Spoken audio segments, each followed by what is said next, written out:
Toi, dernièrement, tu peux aller dans un parc aquatique. Manger les gars, dans ce parc. Ça peut pas rester entre nous vraiment. Les filles et les garçons, vous êtes mélangés. Mais tu étais obligé de dire ça de moi toucher. Et tu te dis chrétien. Est-ce qu'un chrétien peut C'est aller l'anniversaire d'un ami. Est-ce qu'un chrétien peut aller comme ça dans un pareil? Regarde. Donc Ça, c'est c'est son vraiment nom, même. obligé de dire Ça, ça. regarde. Là. Ça, c'est son Donc, nom toi, qui tu est veux pas... bon. Ah. Et puis un chrétien, c'est Mais toi aussi, tu joues au Paris Foot ici, non?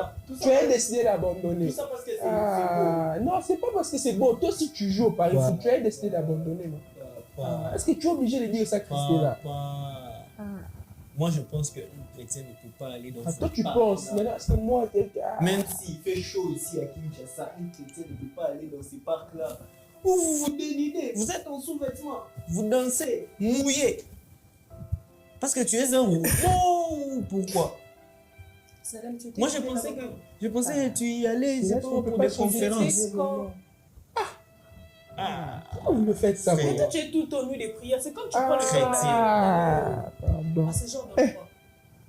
Soit je quitte les salons, je vous laisse les salons. Un chrétien. Non, il n'y a un pas à chrétien quitter ne le peut pas. salon. C'est juste une question. Un chrétien, Moi, je me pose la question. ne peut pas. À tout moment, toi, tu es à l'église. C'est pas à Tu es tout moment soit- que je suis à l'église. Tu es soit au J'habite cours, l'église. soit à l'église, soit à la maison. En fait, on ne sait même pas si tu auras une autre vie à part ça. C'est quand exactement que tu trouves le temps d'aller à ce genre d'endroit. Regardons. Après, tu dois la aussi télé. prêcher. Après, tu dois faire tout ce qu'il y a à faire à Mais l'église. c'était l'anniversaire d'un ami, il m'a invité, je suis allé là-bas. J'étais même pas allé nager et tout, je suis juste allé. Ça n'allait pas déranger toutes les personnes qui filaient autour de toi là. J'ai T'arrives pas à commencé déranger. même à couper ce papier. Là. C'est quoi encore? On dirait qu'il y a quand même les Toi matchs. maintenant là, le Paris Foot. Dis, va voir Maggie. Grand frère, pardon, je n'irai pas. Maintenant, C'est un péché, je n'ai pas touché ça. en fait, Pourquoi, vous, je ne vous alors, comprends pas dans cette maison. Je ne vous comprends absolument pas. Qu'est-ce que tu veux faire? Mais qu'il puisse aller récupérer l'argent. Récupérer l'argent comme comment? Mais j'ai parié, tu vois pas que j'ai parié. Tu étais là l'autre fois que non. Tu as reçu Jésus, tu as pu faire certaines choses, ça tu avais renoncé, c'était de la boue. Voilà, tu étais devenue une personne nouvelle, je ne comprends pas. Comment est-ce que tu es encore retourné à ce genre de choses? Attends. Est-ce que quand tu as mangé aujourd'hui dans la nourriture, tu as senti la boue? Oui, le rapport. Non, tu n'as pas compris. Les parents ne sont pas là ici. Vous êtes là, vous avez mangé, vous êtes rassasiés ici. Vous pensez qui a payé cette nourriture? Mais tu es le grand frère, logiquement. Mais l'argent là, j'ai trouvé où? Moi, je travaille. Où est-ce que j'ai trouvé ça? Mais on t'a pas laissé l'argent chez moi. Les parents là, tu penses qu'ils vont me laisser l'argent à mon âge? L'argent était fait. Vous voulez seulement culpabiliser. C'est l'argent que j'ai trouvé, j'ai parié, j'ai gagné, on a mangé. Maintenant, toi là, tu me fais manger l'argent. Maintenant, moi, c'est mon cap. Pardon. Vous voulez seulement culpabiliser, c'est mon les gens. Non, c'est pas gentil, c'est pas gentil. Ce n'est pas gentil, je suis pas d'accord. Mais attends, ça fait quoi si je joue? Toi, tu as dit que le Saint-Esprit t'avait convaincu d'arrêter. Donc là, tu as repris avec ça. Danser avec les filles qui sont Non, moi, je ne dansais ça, pas. c'est- Faut pas dire ça, grand frère. Moi, je ne dansais pas. Tu es seulement culpabiliser. Moi, je ne moi, ce dansais que pas. je ne comprends pas, comment est-ce que tu peux retourner dans ça? Toi-même, tu étais là convaincu que non, c'est quelque chose de pas bien. Mais tu retournes encore dans la même chose. Il y a eu Il faut rester un cas- ferme dans sa décision. Il y a eu un cas qui s'est présenté. Un cas qui s'est présenté. J'ai pas trouvé d'autre Donc, solution. imaginons la scène qu'une personne était criminelle. La personne tuait des gens. Après, la personne reçoit Jésus. Et parce que la personne n'aura pas rien à manger, aura peut-être compris déjà que non, cette chose-là, c'était mal. Mais vu qu'il n'y a rien à manger dans chez eux, la personne va encore tuer les gens et s'appelle encore chrétien. Non, mais il peut jouer au Paris. Maintenant, tu veux dire quoi? Mais il peut jouer Jouer au au lieu Paris de tuer. Au lieu de tuer. sportif, Paris sportif ne tué les fait plus de personnes moi un ici. chrétien. Ou bien aller à la J'ai- piscine ne j'ai fait plus tué de moi une un personne chrétien. ici. Donc toi, là, en fait, tu veux Non, défendre j'ai posé, ça c'est une parce que tu question que veux j'ai aussi posée. défendre ton... Non, c'est en une fait, question j'ai que j'ai- l'impression que vous deux, là... Non, C'est non, une non. question, donc Je j'ai ne dit, saurais pas ça vous ne fait gérer, plus en de tout moi cas, un chrétien. excusez-moi. Non, non, je ne saurais pas vous Négligeable. J'appelle Quake. Pourquoi appeler Quake? J'appelle Non, Quake. Comme ça là, tu sera as au mis- moins clair. Grand frère, là, Comme ça, là, ça lui, se il passe aime clair. tomber dans l'eau. Lui, il aime tomber dans l'eau. Regarde maintenant les termes qu'il utilise maintenant. Quand il est parti Ah, là-bas, non. je l'ai vu. Quand on a seulement lancé, tombe dans l'eau. Il est aussi tombé dans l'eau. Toi, comment ça se fait? Hein? Mais j'ai Mais vu lui, des il vidéos est tous qui ont ces gens de... circulé. Ah, J'ai vu des vidéos qui ont circulé. Quelle vidéo tu as vu On ça? a crié, c'est moi. Tombé dans l'eau. Il est aussi tombé. Ah, vous Je ne abusez sais plus vraiment. si gérer, en tout cas, ce Mais sont maintenant, des tu vas choses, ça appeler me pourquoi? Parce que là, dépasse. Je commence à non. douter Ça qu'il me dépasse. Je commence à douter qu'il s'appelle Salem Kalamoto. Est-ce que c'est Kalamoto ou c'est autre chose? Bref, j'appelle quoi comme ça au moins. On En saura. fait, attends, avant d'appeler quoi, j'ai une question. Est-ce que le fait d'aller à la piscine, genre j'ai perdu mon salut parce que je suis allé à la piscine? Tu es en train de dire que je vais perdre le salut, je vais perdre le salut. Mais j'ai déjà reçu Jésus-Christ. Quand j'ai reçu Jésus-Christ ici, qu'est-ce que vous avez dit? Que j'ai reçu la vie éternelle. Une vie éternelle. Dis-moi comment je vais perdre. C'est éternel, j'ai déjà reçu ça. Je comprends pas. Déjà, Comment je vais faire? lorsqu'on parle de vie, j'ai mal à la tête. Je sais même pas comment t'expliquer. En fait, quand on parle de vie, Tu bégayes maintenant. regarde, j'appelle Quake. Comme ça sera clair. Appelez Quake. Non, en fait, Non, Christelle. je connais exactement ce que c'est. Mais là, en savoir ce une moment, chose, hein. Faut pas chercher à exposer les autres à tout moment comme ça. Tu nous exposes toi chez Quake. Un peu Quake. Toi, un peu Quake. non, mais est-ce que Quake c'est quelqu'un, c'est la famille déjà. Nous, on parle pas des... Quand on voit celui qu'on voit là, jusqu'aujourd'hui, la dot, on connaît pas sa position. Jusqu'à quand? Est-ce qu'on appelle quoi pour ça? Voilà, une très bonne question. Pour les autres, tu veux connaître, mais pour toi, on ne peut pas connaître mauvaise que tu y es. Toi, mais ne dis pas que moi j'étais allé là-bas, là où vous avez vu la piscine. Est-ce que tu vas diriger ma bouche? Non, s'il te plaît, pardon. Faut pas être comme ça dans la vie. Tu as- Un jour, Tu as coupé les lignes là, mais en français. Hein? merci.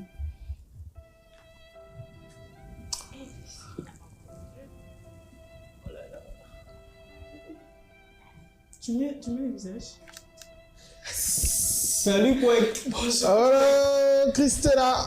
Ah, Vous allez bien? Eli, ça va? Ça va, tout va bien. Il y a celui-là Oh là aussi. là. Ouais. Oh. Photo projetée. Là-bas, il n'y a plus, hein. Photo projetée. Ah oui, Je vais ok. poser des projetés. Projet. Bon, attendez, moi aussi je projette là, devant mon écran qui est en face. Je vais poser des projetés. Tout crucifié, là. Bonjour Quake. Ok, voilà. Alors, quelle bonne nouvelle. Quake, moi j'en peux plus de ces deux là. Hi. J'en peux plus de... Je ne sais pas si au final c'est qui la grande sœur, c'est qui les petits frères, ou soit c'est les grands frères, ou c'est la petite sœur. Moi je comprends plus Bon, c'est quoi mon rôle. Si je suis devenu grand au final, je comprends plus. Bon, ça arrive des fois que Joseph aussi aide les grands frères. Ah ouais, c'est vrai, j'avais vraiment oublié. On va te jeter dans la citerne, tu vas souffrir. Tu souffriras. Et on riait Des là. fois, quand on prend les images des personnages, on a l'impression que c'est moi Rose, c'est moi, il va devenir dans la royauté, mais aussi la cité. Bon, quoi, en fait, j'appelais, tu ne vas pas me détourner de mon combat. Ok. Ouais, j'appelais pour dire ceci. Mhm. Ici, il y a les personnes qui ont reçu Jésus, mais je ne comprends pas comment ils sont en train de mener leur vie ici. Oh. Et puis, je leur dis que non, ils peuvent perdre le salut. Ils sont là à me poser beaucoup de questions, alors que c'est vrai. Jésus a décidé, c'est juste que j'ai oublié. C'est pourquoi je vous ai appelé. Comme ça, moi, ça sera clair. Il y a notre monsieur ici présent Ouais. qui avait arrêté avec les paris sportifs. Oui, je sais, il m'avait Lui-même, dit ça. oui, on dit pas. Il avait arrêté. Arrête de Mais me là, vous m'avez vu jouer. Il est là, il est en train de nous dire, même il nous avoue que Ouais. l'argent qu'on a mangé, c'est moi hier, là, or que c'était encore des paris. Oh. Mais là, vous voulez dormir affamé. Moi, je préfère. Toi, ton argent, c'est seulement pour les cabellos, pour te faire belle. Quand il te donne l'argent, mets ça aussi dans la nourriture. Il sait. En plus, il t'a pas encore marié. Depuis qu'il traînait avec toi, jusqu'aujourd'hui, on ne connaît pas la Oh là position. là, oh là là, oh là là. Tu grandis, hein? Oh là là, oh là là. En fait, ne nous Je donne ma détournons langue, pas Richard. du vrai combat. Tu devais sortir de cette maison. Ne nous détournons pas du vrai combat. Ok. Le vrai combat est qu'il retourne à ses vomies. Il a reçu Jésus. Vraiment. Il devait marcher normalement dans la sanctification. Mais non, il retourne dans ses vomies encore une fois. Oh. Et je lui dis qu'il risque de perdre le salut. Et à Non. Et à celui-là aussi, entre guillemets, moi je n'ai pas vu. Ok, mais je parle seulement. Tu veux nier? C'est pas une question de nier, mais toi tu as vu ça. Apparemment, Ok. je suis allé dans un parc aquatique. Oh. Tout ça là. Où les gens se mélangent là. Non, faut pas dire Donc, ça. il faut être clair, en fait, parler pour leurs deux sujets directement, si même possible. Parce que je leur dis qu'ils peuvent perdre le salut avec. Ils sont en train de jouer avec le salut. en fait. Comment perdre le salut? Moi j'ai déjà reçu Jésus. Non. Oui, je t'écoute. Oui. J'ai reçu Jésus-Christ, on m'avait dit, j'ai reçu la vie Éternel, oui. Mais maintenant, la vie éternelle, comment ça, je peux encore la perdre? Mais j'ai déjà reçu, c'est déjà éternel, c'est quelque chose qui est éternel. Comment ça, je peux encore perdre? Ah, ok. Ok, ça c'est une bonne question. Voilà. Il faut d'abord bien préciser une chose. On l'appelle la vie éternelle parce qu'il existe aussi une vie terrestre. D'accord? Ok. Alors, maintenant, d'ailleurs, en grec, c'est deux mots différents. La vie terrestre, on l'appelle la plupart des fois psyché. Tu vois ça lorsque Joseph fait les rêves où après tu peux rentrer maintenant en Galilée parce que ceux qui en veulent à la vie de l'enfant ne sont plus. C'est-à-dire ceux qui en veulent au psyché de l'enfant ne sont plus. On parle de vie terrestre. Mais par contre, Dieu aussi, lorsqu'on le présente par Pierre, Jésus-Christ, il dit « Tu es le fils du Dieu vivant ». C'est-à-dire du Dieu qui vit. Le mot là, vie, ce n'est pas psuké. Le mot là, vie, c'est zoé. Ce que je vais dire par là, c'est que Dieu existe, n'est-ce pas? Dieu vit, n'est-ce pas? Alors, Dieu a un certain mode de vie qui est différent du mode de vie que nous avons. Ok? La vie de Dieu, on appelle ça zoé, et la vie terrestre. Maintenant, Dieu, quand il vit donc dans son monde à lui, son monde à lui n'est pas lié par le temps. Son monde à lui, c'est joué. Son monde, non, ça c'est la vie. Le monde où Dieu vit, l'environnement où il vit, ce n'est pas un environnement lié par le temps. C'est pour ça que Dieu ne vieillit pas. C'est pour ça que Dieu ne grandit pas. Dieu, il est éternel. Ok? Et pourquoi Dieu est éternel? Parce qu'il vit dans l'éternité. Et la vie de l'éternité, c'est ce qu'on appelle la vie éternelle. On ne l'appelle pas éternelle parce qu'elle ne finit pas. C'est vrai qu'elle ne finit pas. Ok? Mais on l'appelle vie éternelle, pas parce qu'on ne peut jamais la perdre, mais on l'appelle vie éternelle parce que c'est la vie de l'éternité. Là, il faut bien préciser. Parce que je te donne un exemple très simple. Le diable, avant, il s'appelait Lucifer, il était un ange. Ok? Il avait la vie éternelle quand il était Lucifer. Mais après, aujourd'hui, il a la mort éternelle. Ok? Tu vois? Il a la mort éternelle. Non, il est maintenant Lucifer. Non, c'est-à-dire que... Maintenant, il est diable, en fait. Tu vois? Donc, il a perdu sa vie éternelle. Et voilà, maintenant, il est voué à aller en enfer. Nous aussi, nous avons maintenant le deux en nous. Jésus, par exemple, il dit, c'est lui qui croit en moi ne mourra pas même s'il mourait. Donc, c'est-à-dire qu'il ne va pas mourir spirituellement même s'il mourait physiquement. Jésus dit même, une fois, il dit, laissez les morts enterrer leurs morts. Laissez les morts physiques, ok? Laissez les morts spirituels enterrer leurs morts physiques. Tu comprends? C'est parce qu'il y en a deux. En fait, de la même manière qu'ici sur la terre, quand les gens meurent, ils vont au cimetière, on les enterre. Au ciel aussi, quand les gens meurent spirituellement, ils vont au cimetière de l'éternité qu'on appelle l'enfer. Et nous, quand nous commettons les péchés, c'est pour ça qu'on dit, le salaire du péché, c'est la mort. Lorsque Adam et Ève ont commis les péchés, ils ne sont pas morts physiquement. Ils ont gardé leur psuké, mais ils ont eu la mort éternelle. Parce qu'on a chassé du jardin d'Éden pas des cadavres, on a chassé du jardin d'Éden des gens qui marchaient. Mais on les a chassés pourquoi? Parce qu'ils n'avaient plus de place devant la présence de Dieu, parce qu'ils n'avaient plus de place devant les vivants. C'était comme si, voyez un peu, si je peux comprendre, quand quelqu'un meurt ici chez nous, qu'est-ce qui se passe? On le prend, on l'amène d'abord à la mort. Il est déjà mort, on l'isole, là où se trouvent les vivants. On les met à la morgue, on les conserve jusqu'au moment où on va l'enterrer. C'est pareil aussi avec Dieu. C'est-à-dire que Dieu, quand les gens commettent le péché, puisque le salaire du péché c'est la mort, on les met comme dans une morgue spirituelle qui est loin de la présence de Dieu. C'est là où sont actuellement le diable, les démons et tous les hommes pécheurs.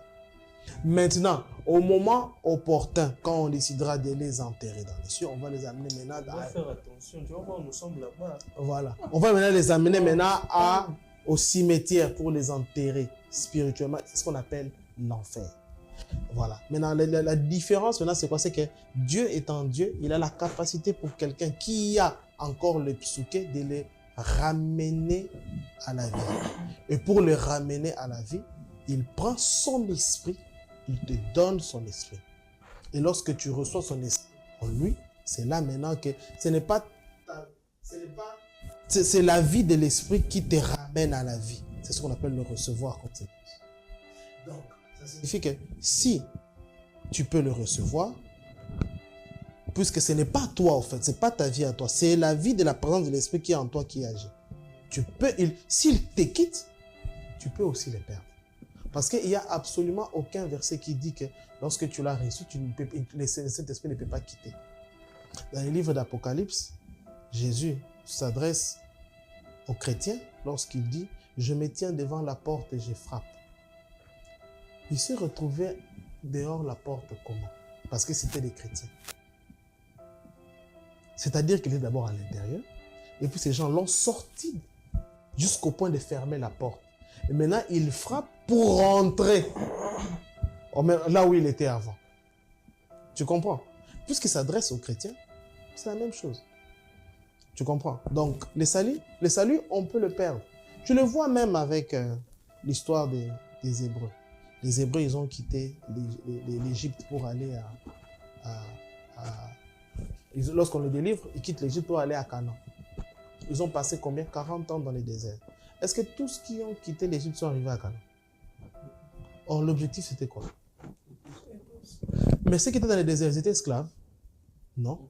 Ils n'étaient plus esclaves, mais ils n'ont pas atteint la terre promise. Ok? Lorsque tu nais de nouveau, tu quittes la domination des pharaons de l'Égypte, mais tu te retrouves dans le désert. Mais ton objectif, ce n'est pas rester dans le désert, c'est aller à Canaan.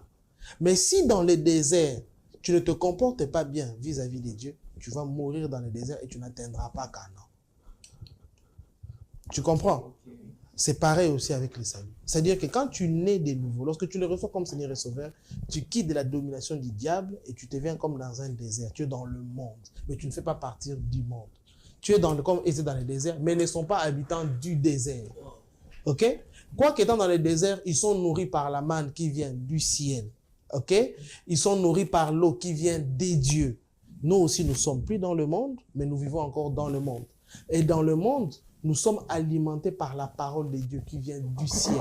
Nous sommes alimentés par la puissance de cet esprit qui vient des dieux. Mais nous sommes là en attendant la fin du monde pour aller au paradis, pour aller dans les cieux avec lui. Ok? Mais durant cette période-là où nous sommes, comme eux, ils étaient aussi dans les déserts, si on ne vit pas dans la sanctification, c'est-à-dire si on ne se conforme pas, parce que Jésus-Christ n'est pas que ton sauveur. Le problème, quand tu dis que tu ne perds pas le salut, c'est-à-dire quoi? Tu dis que tu peux l'utiliser juste comme sauveur, mais pas comme Seigneur. Or, il y a une conjonction de coordination. Tu dois le recevoir comme Seigneur et sauveur. C'est ça les deux conditions qui te permettent d'être sauvé. Mais quand tu ne considères que Seigneur et que tu nies que tu sauveur et tu nies les côtés Seigneur, les deux mélangés, ça donne. Tout est dans la conjonction. Voilà. Ok? Oui. Il y a une question. Oui.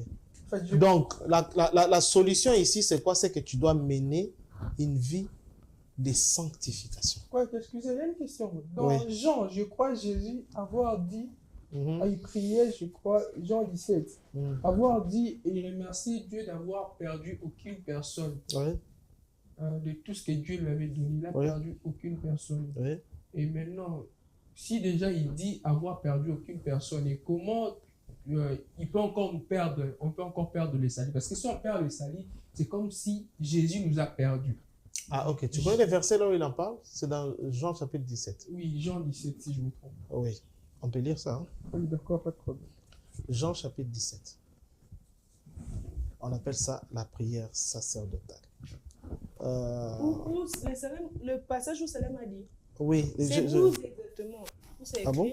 Ici, c'est version Louis II, c'est écrit: lorsque j'étais avec eux dans le monde, j'ai gardé en ton nom, j'ai gardé ce que tu m'as donné, et aucun d'eux ne s'est perdu, sinon le fruit de la perdition. Oui, c'est vrai. Lorsque j'étais avec eux, je les ai gardés en ton nom, ce nom que tu m'as donné. Je les ai préservés, voilà. Et aucun d'eux n'est perdu. Mais toi, tu ne finis pas ta phrase, parce que tu dis que j'ai perdu aucun. Oui, il dit sauf. Quand on dit sauf, c'est qu'il a perdu au moins un. Et puis ici, il parle des 12. Ok? Il est en train de faire la prière pour les 12. Il ne fait pas la prière pour tout le monde. Ici, nous ne sommes pas encore considérés. Quand tu descends en bas, tu verras, je ne prie pas seulement pour eux. Je prie aussi pour ceux qui croiront à la parole par leur témoignage. Donc là, maintenant, c'est nous. Mais ici, il parle de 12. Et dans le 12, il dit qu'il n'a perdu aucun, sauf les fils de la perdition, parlant de Judas. Donc, ça signifie que Judas avait la vie éternelle. Parce que grâce à la vie éternelle, il a chassé les démons. Il a vécu des expériences avec Dieu. Mais quand il a péché, il en a perdu. Ok? Et puis regardez, lorsque Jésus est avec eux, il leur sort cette phrase, je suis dans. Il leur dit: veillez et priez pour que vous ne tombiez pas dans la tentation. Si ce n'était pas grave de tomber dans la tentation, s'il n'y avait rien à perdre à tomber dans la tentation, pourquoi ça devait grave? Pourquoi est-ce qu'il devait demander à eux de veiller? Tu vois, prier, on sait ce que c'est prier. Mais c'est quoi veiller? En fait, veiller consiste justement à mener une vie qui est aux aguets. Chaque fois que tu veux poser une action, tu es aux aguets pour te rassurer que tu n'es pas en train de te détourner de Dieu. Tu vois? Donc, prier, pour ne pas tomber, il faut prier, mais aussi il faut veiller. Et comment tu veilles? Lorsque tu mènes une vie de sanctification. Tu vois? Sinon, tu es comme qui dirait les figuiers que Jésus a maudit. Vous connaissez l'histoire des figuiers que Jésus a maudit? Je peux vous lire ça, c'est dans le livre de Marc. Marc chapitre 11, du 12e au 14e verset. Écoutez ce qui est écrit. Le lendemain, comme il sortait de Béthanie, je lis avec la version Nouvelle Bible Second. Il eut faim, parlant de Jésus. Donc c'est Jésus qui a faim. Et apercevant de loin un figuier qui avait des feuilles, il alla voir si il trouverait quelque chose. Mais en y arrivant, il ne trouva que de feuilles, car ce n'était pas la saison des figues. Il dit alors que plus jamais personne ne mange du fruit de toi. Et les disciples l'attendirent. Là, je suis au verset 14. Mais quand je saute maintenant au verset 20, parce qu'après, on parle d'autre chose, au verset 20, on revient même dans l'histoire. On dit le lendemain. OK? Le matin, en passant, les disciples virent que les figuiers étaient desséchés depuis les racines. Pierre, se rappelant de ce qui s'était passé, lui dit: Rabbi, pour dire maître, regarde, les figuiers que tu as maudits s'est desséché. Jésus leur dit: oh, ayez la foi des dieux. Amen, je vous l'ai dit, c'est lui qui dira à cette montagne: ôte-toi de là et jette-toi dans la mer, sans hésiter dans son cœur, mais en croyant que ce qu'il dit arrive, celui-là, ça lui sera accordé. C'est pourquoi je vous dis, tout ce que vous demanderez en priant, croyez que vous l'avez reçu et cela vous sera accordé. Tu vois ça? Donc, l'histoire, on parle du figuier. Jésus, il voit les figuiers. Le figuier a des feuilles. Il est attiré. Lorsqu'il arrive, il voit que, oh, ça n'a pas de fruits. Parce que ce n'était pas sa saison. Et il maudit les figuiers. Tu vois? Tu vois. Maintenant, ce qui est intéressant ici, c'est quoi? C'est que quand j'ai essayé un peu de faire l'étude sur les figuiers, et puis beaucoup de gens se posent la question, mais Jésus aussi, pourquoi il a fait ça alors que ce n'était pas la saison? En fait, les figuiers, c'est un arbre qui ne pousse pas dans notre pays, ici, chez nous. C'est plus en Orient, là-bas, vers les pays arabes, en Palestine, etc. C'est un arbre dont la récolte se fait 2 fois par an. En été et vers le mois d'avril. Alors, en été, c'est ce qu'on appelle la saison des figues. OK? Et l'on dit que lorsque c'est la saison des figues, pourquoi on appelle ça saison des figues? Justement parce que la première récolte d'été, là, c'est réservé aux propriétaires de la figue. OK? C'est-à-dire que lorsque c'est l'été et que ça produit des figues, le figuier produit des figues, ces figues-là, seul le propriétaire qui peut le consommer. Et bizarrement, c'est que lorsqu'il récolte toutes les figues, les feuilles tombent. Les figues n'ont plus de feuilles. Alors, vers l'hiver, donc vers le mois d'avril, les feuilles recommencent encore à sortir. OK? Les feuilles recommencent encore à sortir pour maintenant produire la deuxième récolte. On appelle ça les figues printanières. OK? Des printemps. OK? Les figues printanières. Mais là, maintenant, en Palestine, quand c'est pendant la période des figues printanières, parce qu'on fait la différence pour dire la saison des figues pour le propriétaire et les figues printanières pour tout le monde. Parce que quand maintenant c'est les figues printanières, ça dit que c'est n'importe qui a le droit de pouvoir le récolter. Et pendant que le récit s'est écrit ici, c'est pendant le mois d'avril. C'était pendant la période des figues printanières. C'est pour ça qu'il dit que ce n'était pas la saison. Mais quand ce n'est pas la saison, il y a 2 cas. Il n'a pas de feuilles lorsqu'on a récolté. Mais quand les feuilles sortent, ça signifie que c'est maintenant, c'est pour produire. Et ça peut produire jusqu'à 1500 figues, un seul arbre. Tu vois. Maintenant, quand il voit que c'est la période où la figue doit être consommée par tout le monde, il se rapproche et il se rend compte que c'est un figuier stérile. Il a juste des feuilles, mais est-ce que tu peux t'imaginer qu'il peut produire 1500 figues?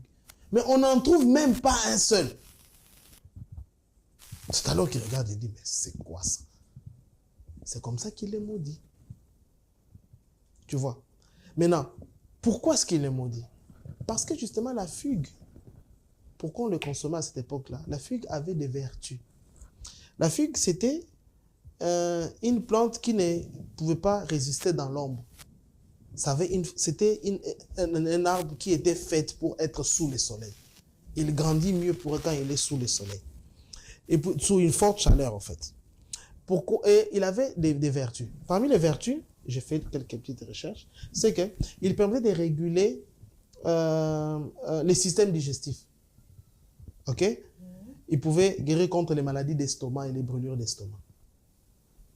Or, vous savez que la plupart des fois, lorsque les personnes ont des problèmes, quand ils ont beaucoup de soucis, ils réfléchissent beaucoup, des fois, ça crée beaucoup d'acide et puis ils commencent à souffrir de l'estomac.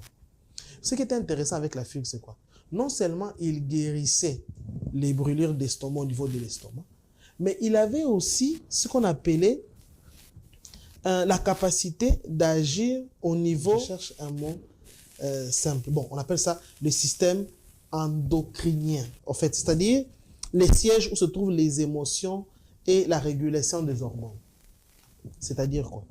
Lorsqu'une personne avait l'anxiété, c'est-à-dire il a de l'inquiétude, il a une peur excessive, il a de l'angoisse, etc. Lorsqu'il mange de la figue, ça lui donnait une sensation de paix. Lorsqu'une personne était dans la fatigue, pour le cas de Jésus, quand il était dans la fatigue, quand il mange la figue, ça lui permettait un peu de le mettre en paix. Lorsqu'une personne avait des problèmes d'insomnie, ça permet, quand tu prends la figue, ça te donne une bonne qualité de sommeil. C'est pour ça que tu vois, parmi les disciples, les gens souvent, lorsqu'ils n'avaient rien à faire, ils se mettaient sous les figuiers pour manger un peu de la figue, pour ne pas avoir des problèmes d'estomac, pour que lorsqu'il y a beaucoup de soucis de la vie, des problèmes de la vie, lorsqu'il prend ça, ça calme un peu sa pensée. En fait, la figue a des vertus telles que il peut te donner la paix, il peut te donner la joie, il peut te donner comme une sensation de bienveillance. En fait, ça me rappelle un peu ce que parle de Galates chapitre 5. C'est ce qu'on appelle le fruit. On dit, on peut lire ça, Galates chapitre 5, verset 22 à 25. Il dit, mais c'est que l'esprit, voici les fruits de l'esprit. Il dit, c'est quoi? C'est l'amour, la joie, la paix, la patience, la bienveillance, la bonté, la fidélité, la douceur, voilà, la maîtrise de soi.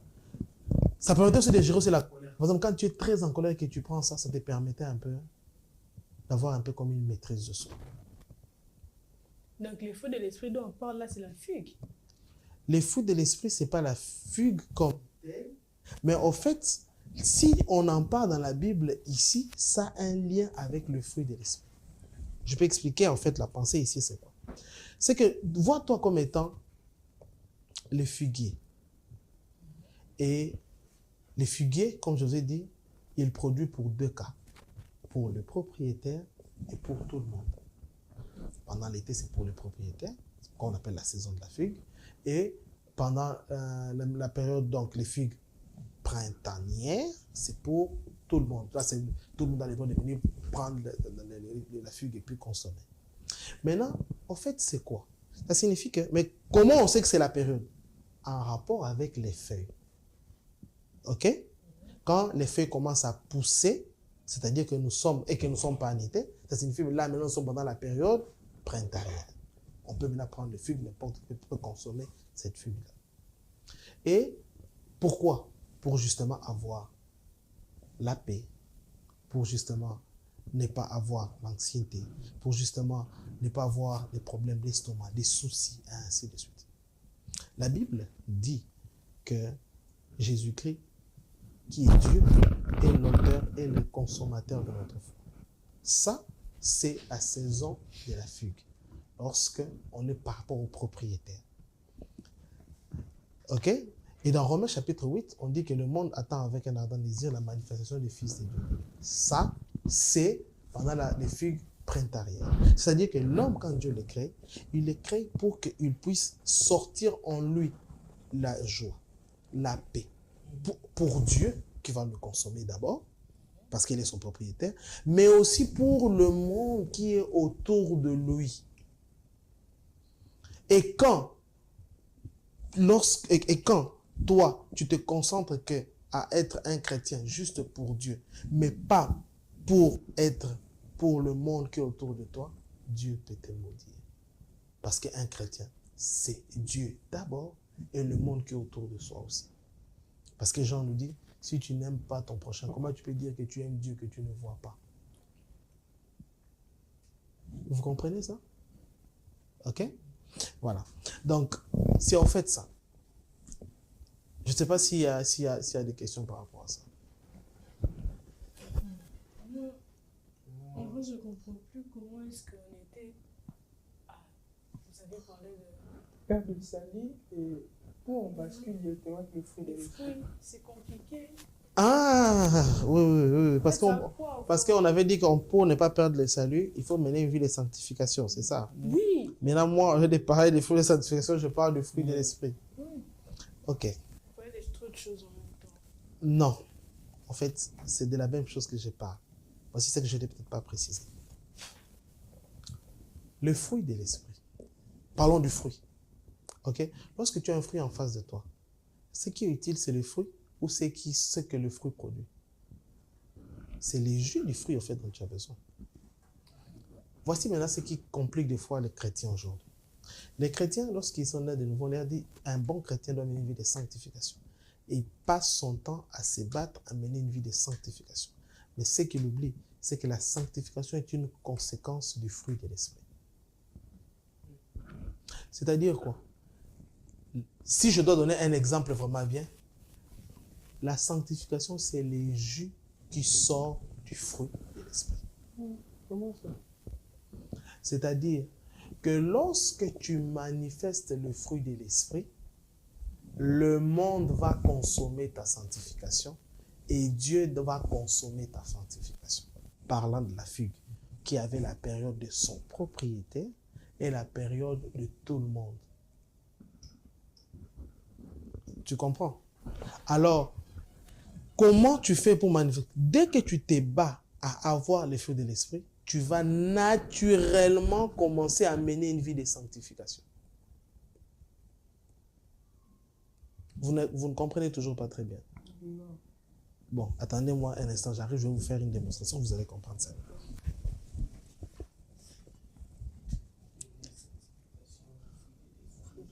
Moi, je ne comprends pas. Entre fruit de l'esprit et sanctification, qu'est-ce qui vient avant d'abord? Donc, c'est d'abord. Mais c'est toi qui as voulu tout ça. Ah, on n'a pas eu de la figue, toi tu peux encore de la pomme. Moi, je pense que c'est la pomme qui vient avant. Le premier fruit qu'on a cité dans la Bible, c'est quel fruit? Non, vous voyez, ça c'est les débats. Tu vois comment les gens disent, vous mentez aux enfants de l'économie. Oh non, Adam et Ève c'était la pomme. Alors qu'on a parlé du fruit. Donc là aussi on parle du fruit. Dans la Bible. C'est la pomme. C'est la pomme. C'est la pomme. Ça les donne moi mon poids. Non, les figuiers parce que c'était cité là. Mais en vrai, Attends, moi, en fait, comment on a pu basculer de perdre son salut, la sanctification et le fruit maintenant par du fruit? Alors les gars, vous êtes là? Ah, nous sommes là. Voilà. Regardez, je ne sais pas si vous voyez bien ici. Ici, j'ai les raisins, ok? Vous voyez les raisins? Voilà, les raisins que j'ai... Voilà. Donc, pourquoi je parle du raisin? Parce qu'en fait, la fois passée, on a parlé du Saint-Esprit et consorts. Et le Saint-Esprit, on dit, ne vous enivrez pas de vin, c'est de la débauche. Mais soyez remplis du Saint-Esprit, ok?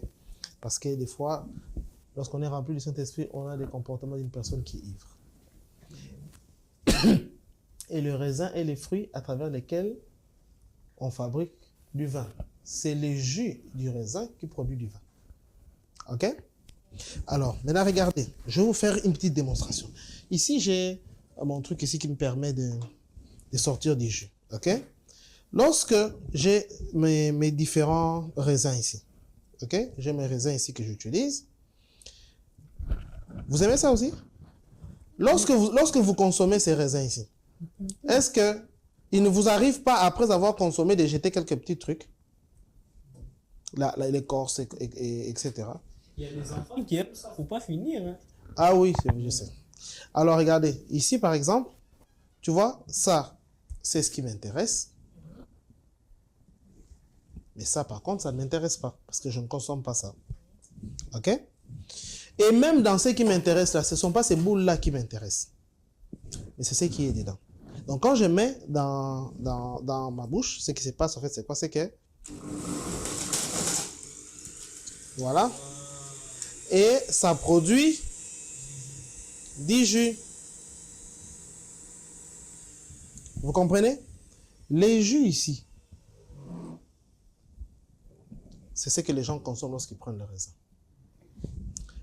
Mais alors, comprenez maintenant ceci. Ça, c'est le fruit. Ça, c'est les jus. Ça, c'est ce qu'on appelle le fruit de l'esprit.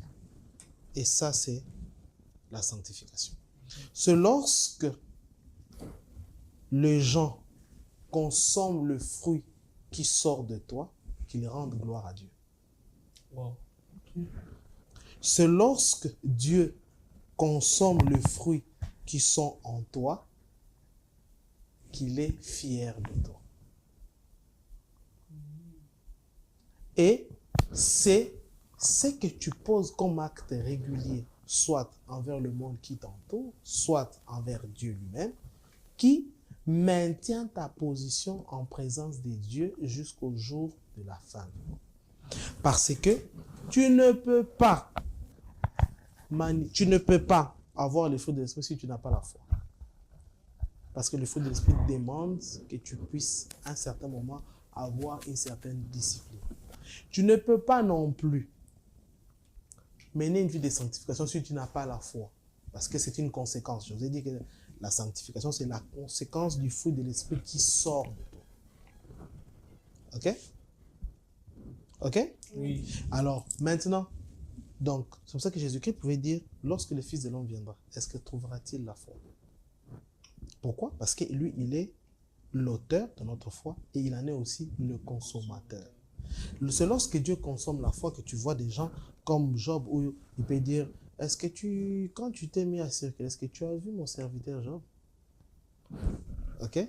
C'est lorsque Dieu consomme ta foi qu'il se comporte lorsqu'il parle de Jésus, il dit, voici mon fils bien-aimé à qui je donnais toute mon affection. C'est lorsque Dieu consomme ta foi qu'il parle de toi, lorsque Dieu parle de Moïse à ses frères Myriam et Aaron, qui dit que comment vous pouvez critiquer Moïse, mon serviteur? Il s'occupe très bien de ma maison. Est-ce que tu as déjà vu les serviteurs qu'il y a sur la terre? À plusieurs, je parle par des énigmes, etc. Mais lui, il est parmi les seuls à qui je parle face à face comme on parle à un ami. Ok? C'est lorsque Dieu consomme ta foi que lorsqu'il se présente devant toi, lorsque je parle d'Abraham, il peut regarder et dire, ah, je vais aller détruire Sodome et Gomorrhe. Est-ce que je peux vraiment cacher à Abraham ce que je vais faire? Pourtant, je veux que le monde soit béni par lui. C'est lorsque Dieu consomme ta foi que tu es, par exemple, celui comme Abraham qui peut, lorsque Dieu décide de détruire un peuple, il peut négocier avec Dieu jusqu'à arriver à marchander le nombre de personnes à travers lesquelles il peut considérer pour ne pas détruire un peuple. Ok? Et c'est cette vie de sanctification que tu as qui va permettre à ce que, premièrement, tu maintiennes ton salut. Deuxièmement, tu sois à l'abri des attaques démoniaques. Trois, parce que rappelle-toi de l'histoire de Job. Lorsque Dieu parle de Job, qu'est-ce que Dieu avait dit? Il dit, c'est normal. Tu as protégé de sorte que... Est-ce que c'est de manière désintéressée que Job te craint? Tu lui as protégé. Or, Job ne demandait pas d'être protégé. Job, lui, il était juste une personne qui voulait bien se comporter devant Dieu. Mais en se comportant devant Dieu, ça créait une barrière de protection. Et comment le diable a su qu'il était protégé? Parce qu'il tentait de l'attaquer et il n'arrivait pas. Tu comprends? Donc, ça permet de prévoir aussi, c'est aussi une barrière de protection que tu as. D'accord? Oui. Est-ce qu'il y a d'autres questions encore? Parce que Dieu demande, soyez saints comme moi, l'Éternel votre Dieu, je suis saint. Et cette sainteté que Dieu t'a donnée, si tu commences à pratiquer les mauvaises choses, tu vas souiller cette sainteté. Et tu ne seras plus encore éligible de rester dans sa place. Tu vas donc ouvrir la porte où tu l'avais reçue, les mettre dehors et fermer. Et Jésus, qui était entré en toi, se retrouve encore à l'extérieur. Et le verset où il dit, je suis devant la porte et je frappe. Il s'adresse aux chrétiens. Donc il était d'abord à l'intérieur et puis il s'est retrouvé maintenant à l'extérieur. Pourquoi? Parce que justement, les gens ne menaient pas une vie de sainteté. Et souvent, comment est-ce qu'on mène pas une vie de sainteté? Parce qu'on injurie quelqu'un. C'est-à-dire que tu as fait consommer à quelqu'un d'autre des mauvaises choses. Et non, au lieu de consommer le fruit de l'esprit qui est la joie, la bonté, etc., il a consommé chez toi la colère, les injures, etc. Ok? Tu as pris la bière, tu t'es enivré, et à cause de ça, tu commences à injurier les gens. Tu commences à faire ceci. Ok? Tu vas par exemple dans un parc aquatique, tu vois des femmes dénudées, tu commences à avoir de mauvaises pensées en toi, et là, tu commences à faire consommer à Jésus-Christ qui est en toi des mauvaises pensées que lui, il est en train de consommer. Il t'arrive par exemple de parier.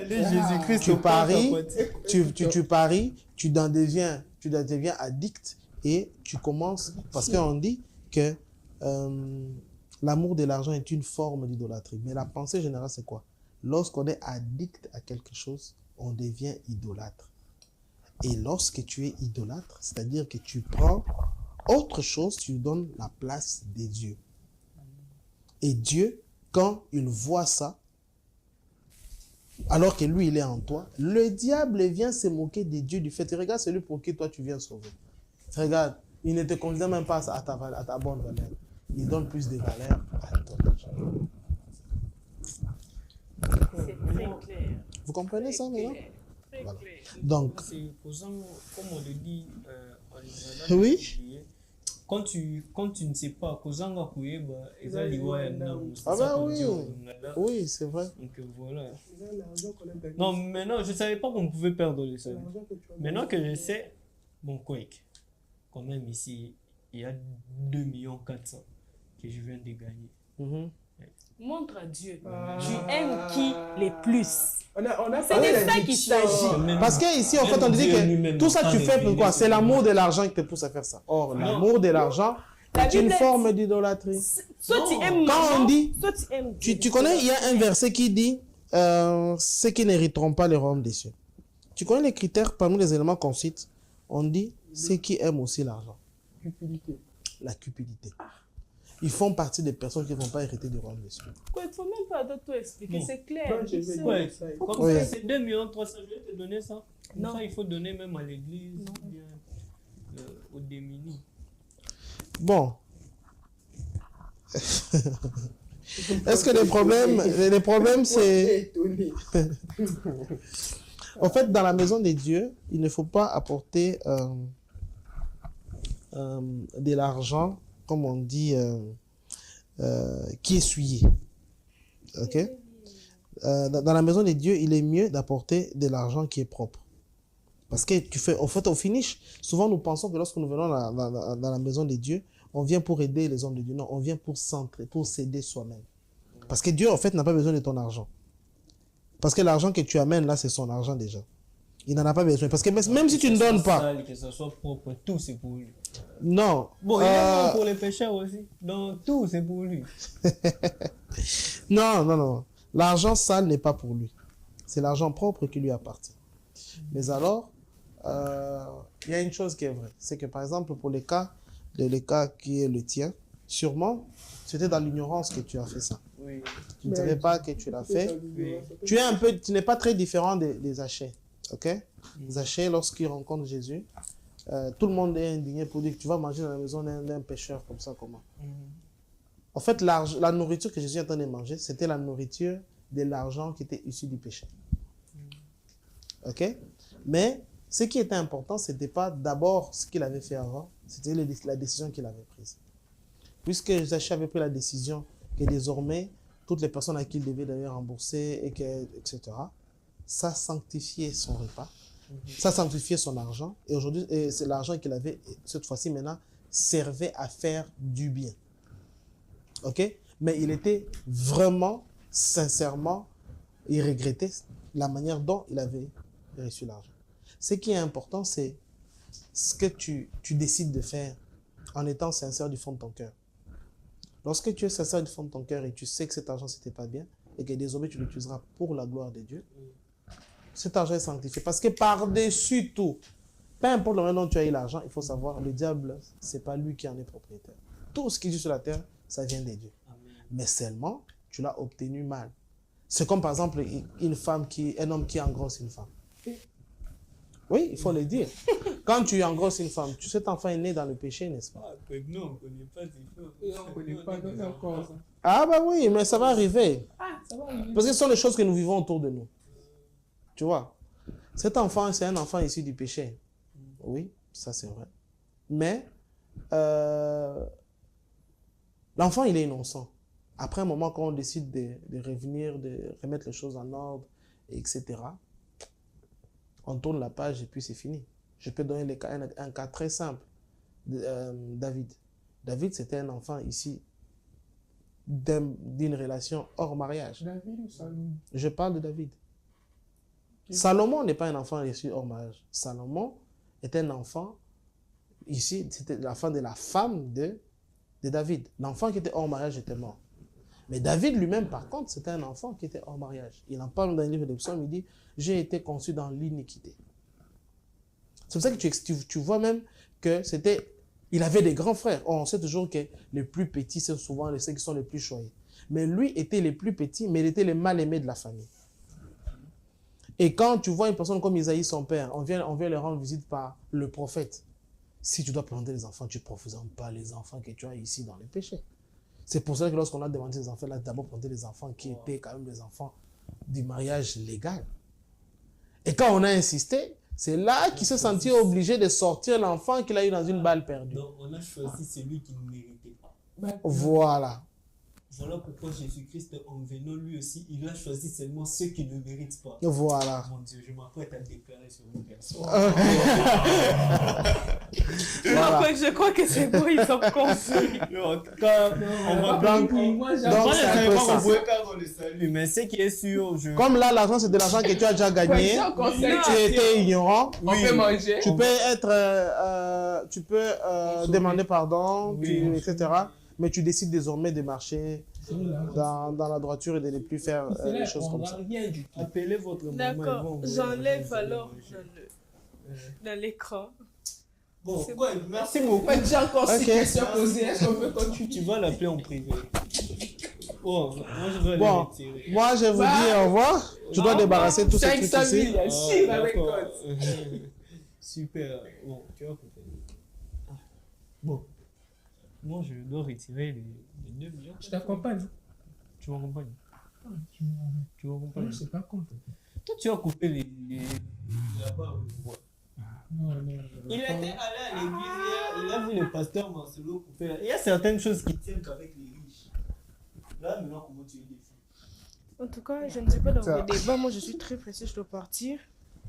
Que que je vienne t'accompagner, comme ça tu... Non. Mais tu ne peux pas voir ce que tu vas C'est faire. ça même la cupidité. Pour l'argent, tu peux abandonner tes principes. Non, fallait rester ferme et ne pas manger l'argent. Est-ce que moi j'ai dit que j'allais manger là? Non. Vous comprenez Tu toujours n'apprends pas le très royaume. mal. Bon, vas-y. Qui part seul. Vas-y. Grand frère, moi c'est moi le Moi, je dois aller aussi suivre le match. J'ai plus le maillot donc. Donc, Moi, je dois te demander au Bon, moi, suivre les matchs là aussi, normalement. on n'est jamais stable. Ah, la snelle, hein? Bon, Mais ça, c'est... bon, on part. Merci, grand frère.